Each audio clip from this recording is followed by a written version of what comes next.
Welcome to Something to Talk About from the Bainbridge Island Senior Community Center. And we're going to be talking about Ars Poetica and the Bainbridge Island Photo Club collaboration. I do want to mention that we are sponsored, these programs are sponsored by Fieldstone Communities of Bainbridge Island, which offers assisted and independent living and memory care up on Rolling Bay. They have a lovely campus there right around the corner from Bay Hay and Feed. They have day stay and respite care programs. You can find out more, take a tour by calling 206-594-1010 or check out their website at fieldstonecommunities.com. And Bob Rosenblatt is here because he's the president of the photo club. So I guess there's no escaping that. Also, you were involved in putting this together. And so could you tell us a little bit about the project, Bob? Sure, Reed, and thank you very much to the Senior Center for hosting this, allowing us to share our photos and all, so we really appreciate it. Ars Poetica, for the people that don't know, is, I don't exactly know the origins, but it's a large group of people. I believe it goes many parts of the country, but the local organizing group covers Kitsap County, part of Pierce County, up towards Port Townsend and stuff, so they cover a large area. Poets submit poems, which are then judged, and those that are selected are then put out for artists of various types to select to then interpret. And the Bainbridge Island Photo Club has been participating for quite a few years in every April, which is National Poetry Month. And we found it to be quite an engaging and interesting way to expand our photography skills by trying to interpret somebody else's poetry. And it's been a lot of fun. And I personally, speaking for myself, I find it to be a lot of fun and very, very interesting. I should mention also that the coordinator I see on the screen here, the local coordinator for that area that includes all of Kitsap, as well as a good chunk of the Olympic Peninsula and northern Pierce County, is Tamara Rockwood, who is a pleasure to work with on our little part of this.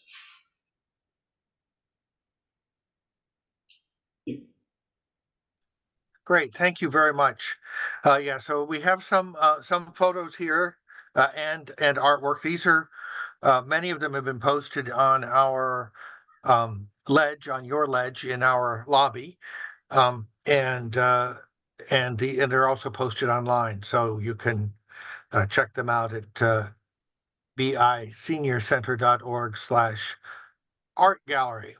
I think, or art-gallery. So it looks like the first image in the show, in the program here, is by Bob Rosenblatt with images from Kathy Warner. And I'm probably not going to read all of these poems, but you can see that that the idea is, as Bob was saying, pairing images with photographs. Okay, so and like you said, the poems are actually, as well as these photographs, are all on the Senior Center webpage under the Galleries tab. And Kathy Warner's poem was talking about Aurora and the beauty of Aurora. And I took this image last September. We went to Fairbanks. We were actually supposed to go to Yellowknife in the Northwest Territories, and because of forest fires, they actually had the whole city of Yellowknife closed down. So my wife and daughter and her husband and I made a last-minute trip to Fairbanks instead. Had one really gorgeous night of Aurora where it wasn't cloudy, and this was one of my pictures from that night. And I've gone out many times locally to shoot for Aurora here, but it's totally different experience when you're in the northern country, and literally they stretch from horizon to horizon. And they change it. It's amazing how dynamic they are. They just are changing all the time. So it's a light show and a real pleasure. And I hope my photo captured the spirit of Kathy Warner's wonderful poem.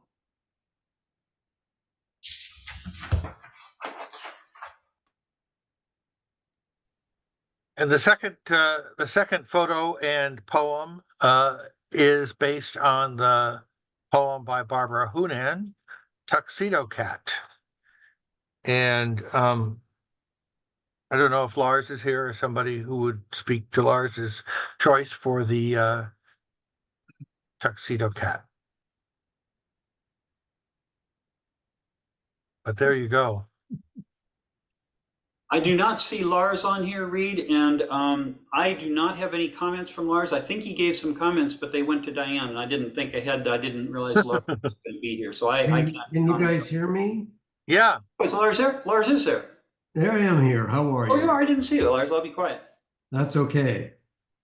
No problem.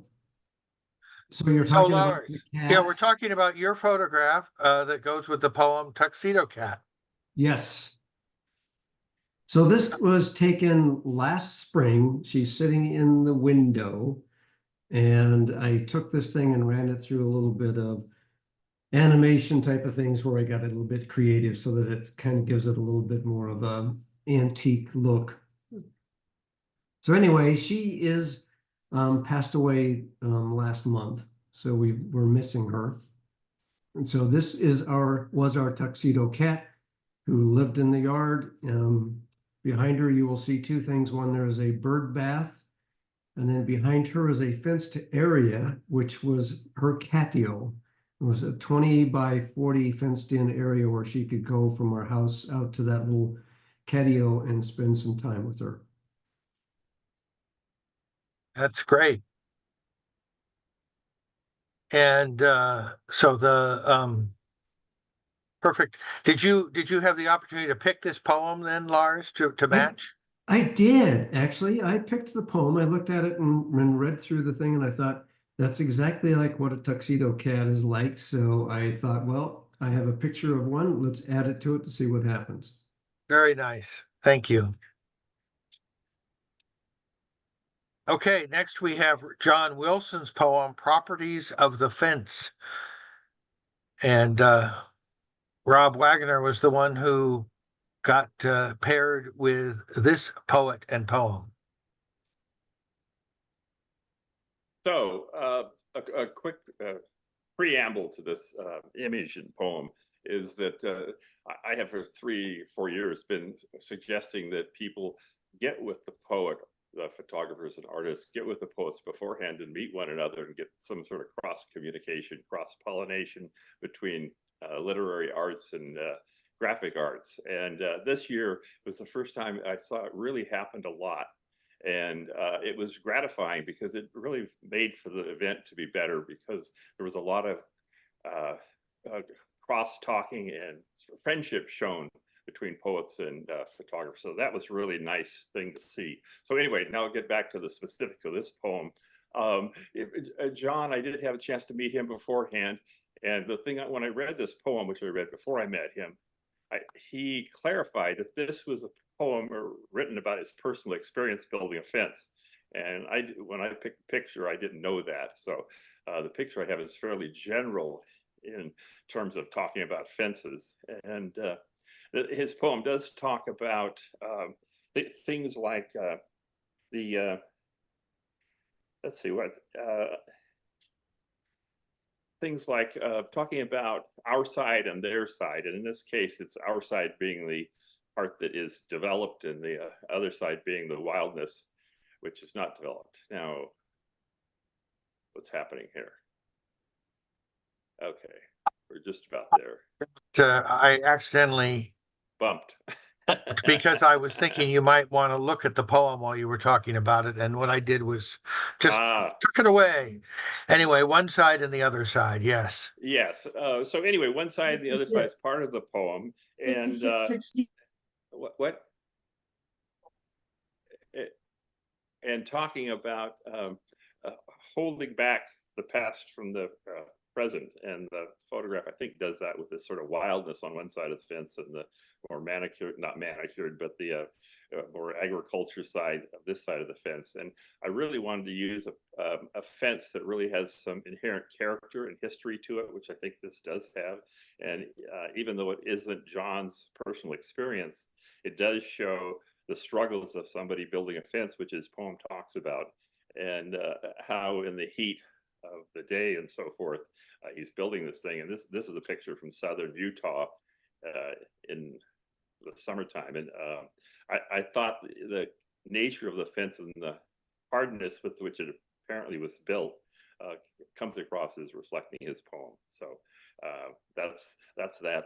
As far as photographically, what it entranced me with this image, taking this image, was I really liked the play of the different shades of black and white, from the bottom of the picture being black and then going to a gray, then going to the fence being white, and then back to a gray, then back to a black.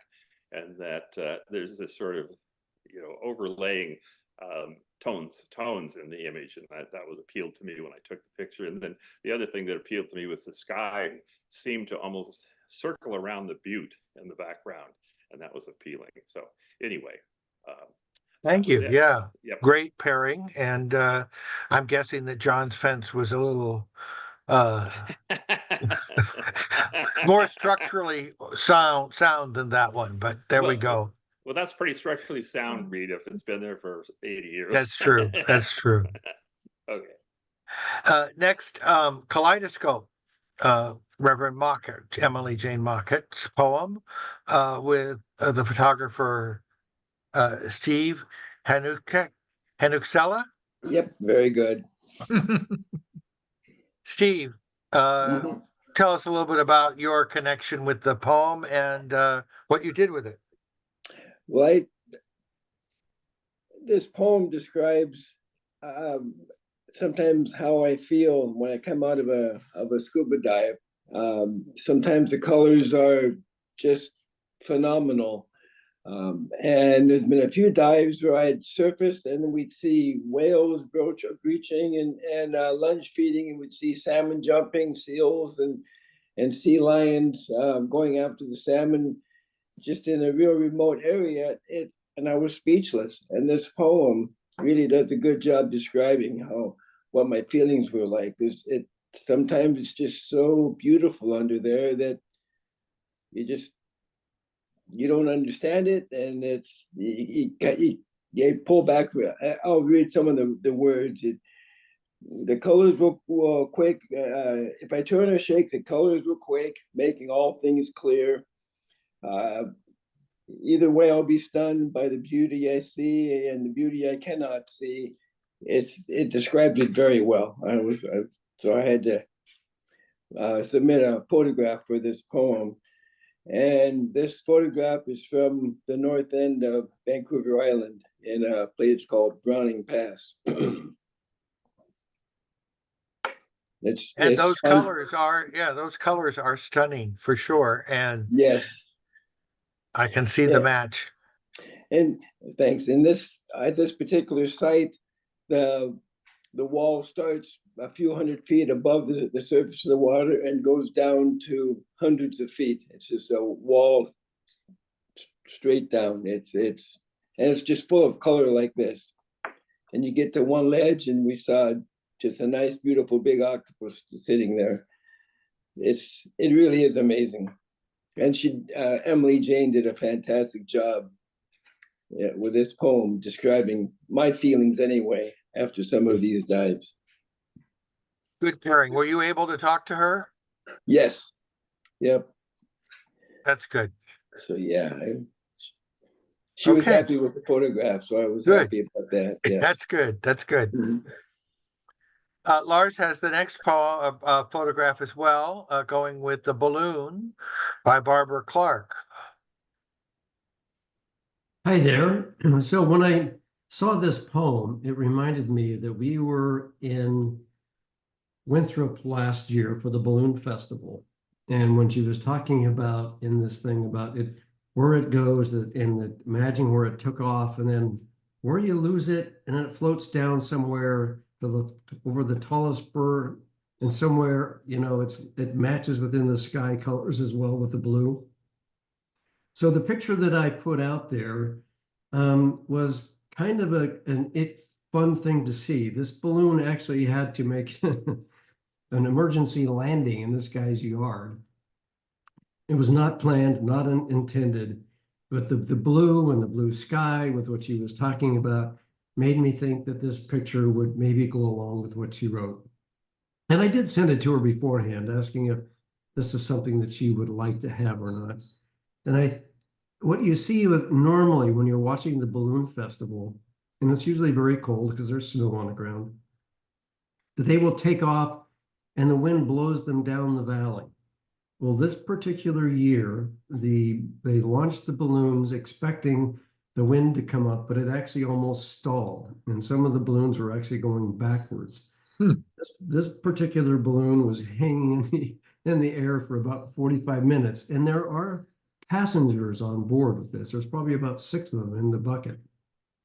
And he moved around trying to get himself somewhere in here. And finally, he was just going, I've got to land this. And it was not quite intended where it landed, right in front of the guy's house, but at least it was, they did not have any wrecks or accidents, but the blue of the balloon and the blue of the sky just kind of made me think of her poem. Yeah.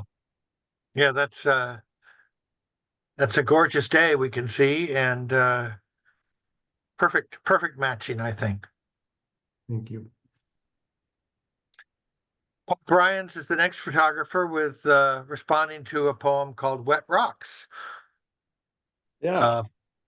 Hi, Paul. Hi. So tell us a little bit about your response to this poem and how you chose the image you did. Well, both of the pictures that I showed in this project, I'd showed at Photo Club before, so I was greatly relieved to see that the audience was mainly made up of poets who hadn't seen them. But I was out on Agate Passage Beach one day, and maybe you can show the picture.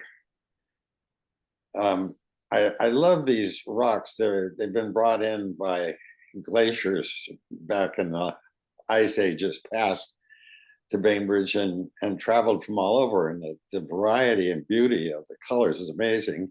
And there was a big leaf maple nearby. This leaf was just sitting there on the rocks, and I thought it made a great contrast. And so when I ran into a poem that actually talked about leaves being on wet rocks, I thought, bingo. Well, true, the rocks are dry on top, but the tide had been out for some time, so they got a little dried out, but they were wet underneath. And knowing shorelines as we do, we know they're wet a lot. Yeah. Kathy Haskin is the next photographer, and she's responding to a poem by Tamara, who we mentioned earlier. This is my first time doing Ars Poetica with the photography club, and I've really enjoyed the process. I wasn't aware that Tamara was like the lead in picking out all these poems when I first met her, which we quickly pivoted during that coffee together, with her explaining to me the depth of effort it went to pick all those poems and all of these things. So I have to put a nod to that. She did so much, as did, all the poets contributing. I met with both my poets. I have 2 of them, and I really enjoyed the process. It just to hear the poet across the table, across the coffee, reading their poem to you, and just understanding or trying to understand where they approached the topic. And then I would turn around, I brought my computer with me and just showed some different photos that I had. And so we were kind of doing that connection through the different ways in which we approached the topic. And it was really, really a fun project. I love close-ups. See, right on cue there, Reed. That was very good. This is a frog. It's not the chorus frog she speaks of in the poem, but it is one that allowed me to get very close to it. I saw it every day out on the tiny little pond we have on our property, and just talking about connections. We all are putting forward something that we chose to point our lens at and capture. And so this is my frog. She's a red-legged frog and was guarding eggs all through the early summer until they fledged off. So you had not seen the poem before you sat down for coffee? Oh, no, we were allowed to pick 2 if Right. we found 2. And the frog one, because the frog is kind of my totem, so to speak, I was drawn to this poem immediately. I just didn't know Tamara at that point. So enjoyed getting. Got it. So then you came with your computer and said, I'm thinking about this picture to go with your poem. What do you think?" It was more like hold on tight. I have about a folder of 20 some frog pictures. And once I learned what resonated with her, I went ahead and worked a few of them, and then I finally landed with this one, and she agreed that it was a good fit. So Great. Thank you. Mhm. Okay. This one, I don't know, is Gerald on? It's close. This is Old Trees, Old Lovers, a postscript. And the picture that goes with it is here.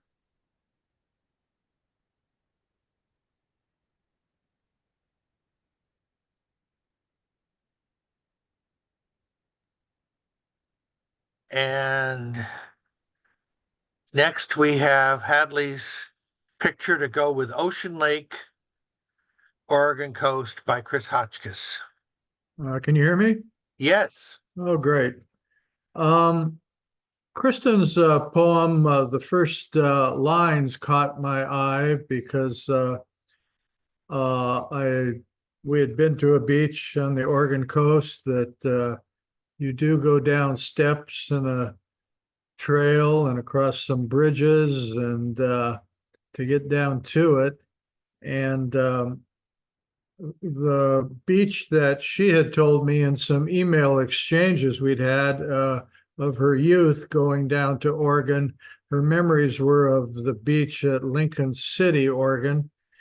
And this beach is Short Sands Beach in Smuggler's Cove, which is about 10 miles south of Cannon Beach. And also it's about 80 miles north of where her experiences were. It's a little different type of beach, but has some similarities. So her poem starts out down steep steps to the beach at dawn. And from the highway walking down, you go down a trail, and there are steps, bridges, and you're going through a beautiful coastal forest. The beach backdrops are of volcanic basalt and sandstone cliffs. And I did manage to get some tide pools in here, which a lot of her poem describes walking around the tide pools and exploring. And one thing her poem didn't mention that this beach has is a lot of surfers. You don't see them here, but looking north from here, there are so many surfers, you would think you were in Huntington Beach, California. They walk down from the highway with their surfboards in long rows. And it's just a place that we've been going to all the last few years. And I find it very restful, relaxing, and really, really like it there at this whole area. It's in the Oswald West State Park, and it's a pretty area. It So certainly is. I communicated with Kristen by email before the meeting. Before meeting her, I actually showed her a preview of the photo and discussed her experiences. And luckily, she really liked it and things matched up. I asked her if she wanted a print, and she did. I told her of any size I would give her one, and she did request one. So I guess she did like it. That's great. And now you have a poem to go with your photograph. Right. Thank you, Hadley. Okay. Diane, is not here today. I guess we heard that. She has some other things going on that are distracting her, but her poem or her photo goes with the poem "Hooray, Hooray, It's Market Day," Judy Reschler's poem. And as you can see here, she's got a collage of market day photos. Very nice. And lots of color again. next up, we go back to the Rosenblatts. This is Dorothy's photo that goes with Still Life with Dead Sister by Risa Denenberg. Yes, this poem, I was drawn to it right away because of the imagery.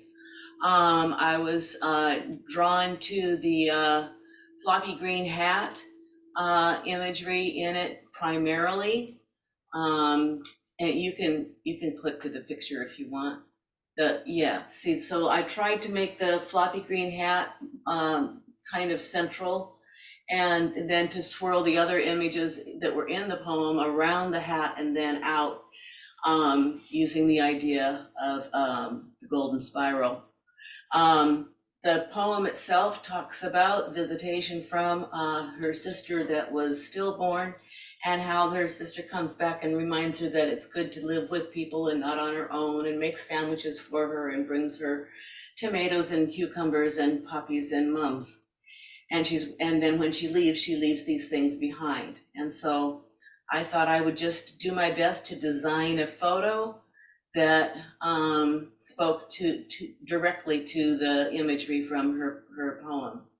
And so Unlike what we've been seeing, I think it sounds like, Dorothy, you took the poem and then put together an illustrative a photo. Yes, that's what I did. I took the poem and then I did my best to illustrate it. And I think it comes out with kind of the spirit of what she was saying. But yeah, I did that as a result of, after I read the poem. This was one that I just made directly for that poem. That's great. And there's the poem again. Did you talk with the poet? I did not talk with her. I know that we had each other's emails, but I did not reach out to her. I probably should have, but so well, anyway, it's a nice pairing, and I thank you for, that's wonderful that you went to all that work to put together the photograph to match the poem. I don't know if Dawn is with us today, but her photo goes with Eve's The House at the Edge of the World. And we know about Living by the Sea. And here's Dawn's photograph. Dawn isn't here, Reed, but I found this to be a wonderful, the way she didn't just do the obvious and show a house on a bluff, only showing a portion of the house, I thought was really, really nicely done. So my hat's off to Dawn on this one.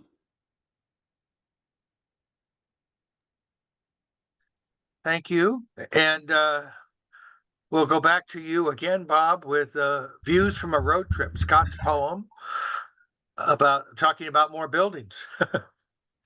Yeah, and this is one where I did pull this picture out of my archives. It was taken last summer, but when I saw this poem, like many of us, when we're on a road trip, I love, and I know Dorothy loves too, taking pictures of old buildings.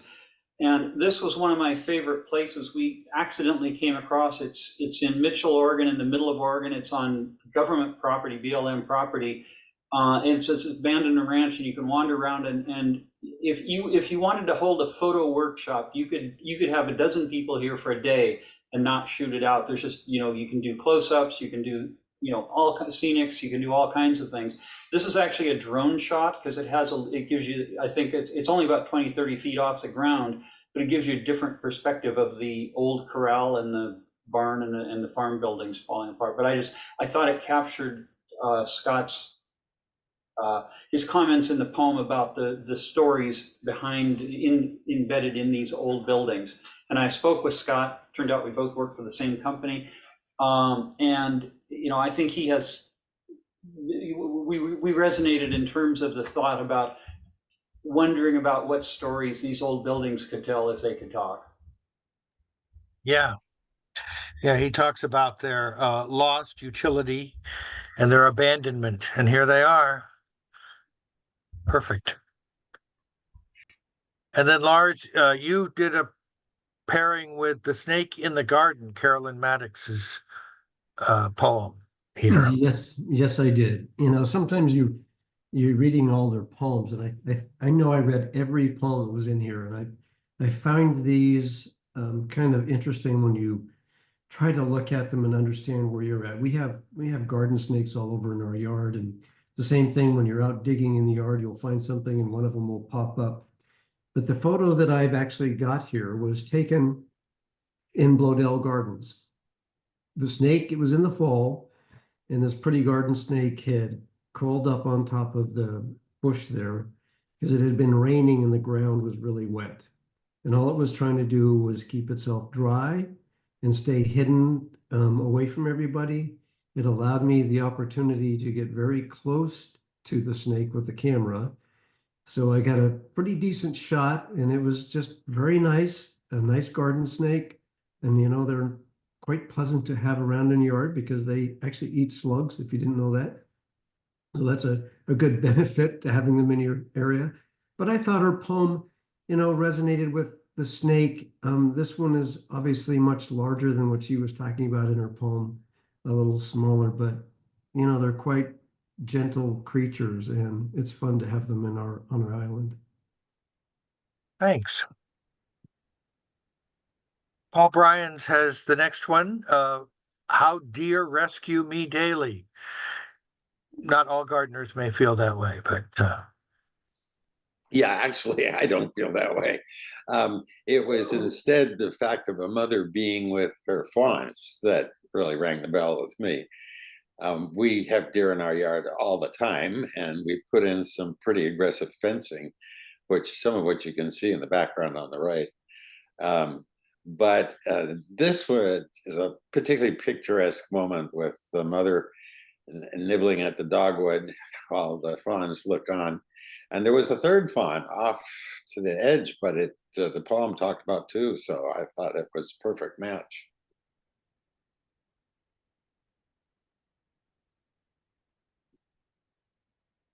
lovely capture of a very familiar scene here on Bainbridge. We have a couple more here where the photographers are not here. Autumn by Alan Chessman with Gerald Young's photo of speaking of yellow leaves and a dramatically falling leaf. Very, very poignant. And Diane Hutchings' image to go with Northwest Moment.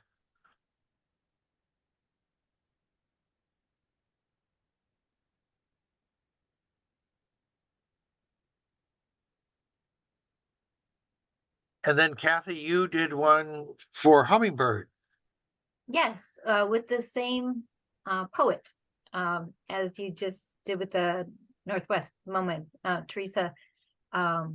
She's a wonderful woman, and she's down towards Gig Harbor, and then we're here, so we kind of met in between at this little coffee place so that I could get to know her and her approach to the topic. Hummingbirds, they're amazing.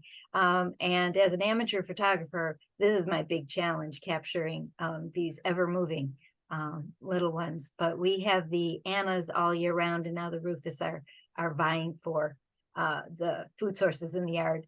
And again, it was fun to hear her approach, you know, always seeing them from her balcony and just wondering about them.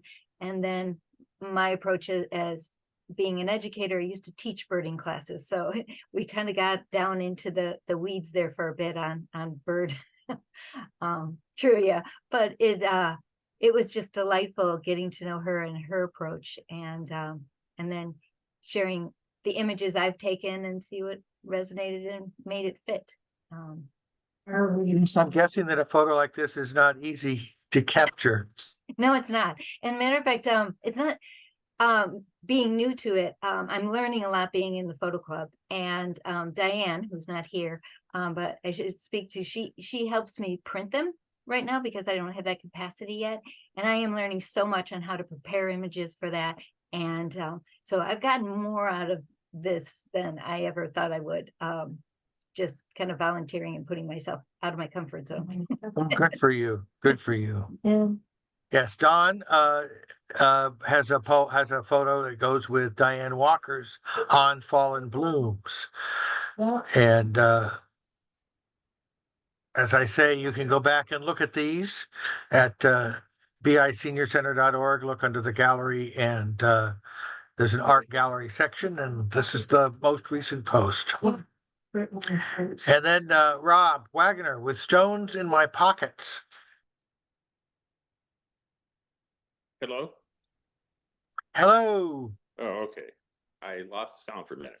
Okay, I'm supposed to talk about it, right?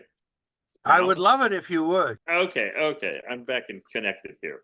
The poem again, I met with Tia Hudson, the poet, and she happens to be the poet laureate of Bremerton and has taught poetry at Olympic College for a number of years. Anyway, it's a very small, simple, small poem about river stones, and the connections I made with her in her poem are such that I love the smooth round river stones. Well, that kind of is apparent in the picture. I run my fingers over the unroughed surface formed by jostling change and collision. I'm sorry. A gray simplicity with speckled hints of other stories. Eons of chaos form the smooth surface, the rough and tumbling of ongoing creation. Those are sort of the things that struck me when I read her poem. And I had my wife's actually collection of these rocks that are stones that have white lines in them from quartz, filling in cracks in the stones. And she had a collection of them. So I composed this still life basically out of her stones and placed them with the ones that I liked the best closer to the center around the colorful stone. And all of these stones did have a different history, but they had their own history. And that's what appealed to me in the poem. The one thing about the colored stone is that what I wanted to portray in the photograph was that all these stones have a similar past going through eons, not the same past, but similar going through eons. And the colorful stone has a similar past, but it took a different route in its life through history. And that's kind of what I wanted to show in the image, relating back to her poem. So. And they all look like they could be, I mean, just there's no perspective here, but based on what you just told us, like they could be the size that you could put in your pocket, which is the way her poem ends. Yes, they are that size. Yes, Reed. Very good. Very good. And it sounds like you composed this in response to the poem, much like Dorothy did earlier. Yes, of course. Great. Yeah. And Lars has the next turn here with a poem by Alan Chessman called Sunrise. Yeah, this poem really happened to come out at the very same time when Bob first sent out the poems to us. And of course, it's dark winter time. And the same time this came out, we had one of the most spectacular sunrises in the morning in the winter, which is what my photo is. And it was from our house taken, and it's just absolutely spectacular when it matches up with your trying to write the poem. Cold morning, coming out from winter, it's been dark, and now you can see some sunrise and beautiful colors popping out. So it really resonated with me and her poem, and I know I sent it to her ahead of time to make sure this particular one would be okay.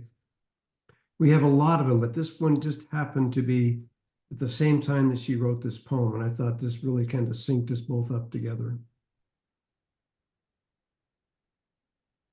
Yeah, we have had some lovely sunrises in the last few months, and this definitely qualifies, and it is worthy of. They're all worthy of taking photographs of, and some as probably they're worthy of having poems written about as well. Yes. Dorothy Rosenblatt paired a poem with The Builders by Diane Moser. Yes, I liked this poem right away. I did get to meet Diane at the club meeting And she said she liked it, my photo, so that made me really happy.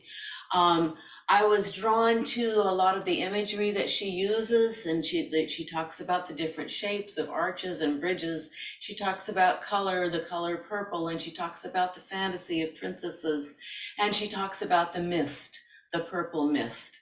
And so I set out to create an illustration as well as I could of her lovely poem. Well, where she talks about castles in the sky and forts and arches and bridges to a fairy princess, she says. She says they stand in formation until the last brick has been placed. The road reaches its end. I peer into the purple mist, still searching for castles, she says. And so we dug into our grandkids' collection of blocks. And this I built on our coffee table. And we sprayed a whole mist for atmosphere. Bob held the flash so that I could take a flash and with a purple gel on it to give the purple color. And I painted the blocks with a flashlight. Anyway, it was a long exposure, and I did my best to give a sense of the wistful look at the castle in the purple mist. So Yes. So for the backdrop, what did you is it really just a white backdrop, or? it turns out I used both black and white for different shoots, and I settled on the black. So it's just a big drape of black velvet on some that we have a PVC pipe kind of a frame. And anyway, that we hung the black velvet on. And so that's just in the background. And then with careful placement of the camera on a tripod, none of the other clutter around there was visible. Good for you. Anyway, so that was my best shot at her. Oh, that's great. And then I had to take the castle down, and I felt sad. Yeah. And this is the last photo in the series here, but I wondered if anybody had any other thoughts or reflections about the experience of working with the project, either this year or in previous years, that you'd like to share before we go. This is Well, Lars. Go ahead, Lars, go ahead. I was just going to say that unfortunately we were not able to participate in the photo club event that we had, and I really missed that. I'm sorry, because when you take the time to meet with the artist and then try to put your photo there so that you can hear how they feel about it as well, and it's too bad that I missed that. But I'm sure that the event was lovely, and I'm just kind of missed the fact that I didn't get to be there after spending the time working with each of the poets and trying to put my photos together for them. I've done this a few times, and I was impressed this year that the poems had not only obvious hooks to let you do something visual with them, but there was a lot of variety. So if you get too many that are all on the same topic, it begins to become difficult. This gave us a really rich menu to choose from. And Reed, I'm just going to say, half the pictures are on display at the senior center in the lobby now, but we could only put up half due to space limitations. So tomorrow morning I'll go down and swap out. So the ones that aren't up, I'll trade out the ones that aren't up now and put them up and take the ones that are there now down. So if anyone wants to see the first half or has already seen the first half, the second half will go up tomorrow. Okay, great. And you're watching this later, that's on the 16th that the big switch happened. So you better come early if you want to see them both. Thank you all for showing up and talking about your photos. Thank you for getting involved in the project. And I understand, Lars, it was a good turnout. There were 50 plus people there. So it was a good meeting. And that's a great way that it kind of culminates, is at the end of the collaboration. The photo club has a meeting with the poets and the photographers. So Thank you all, and we'll be watching for more photos from you. Thank you. I read.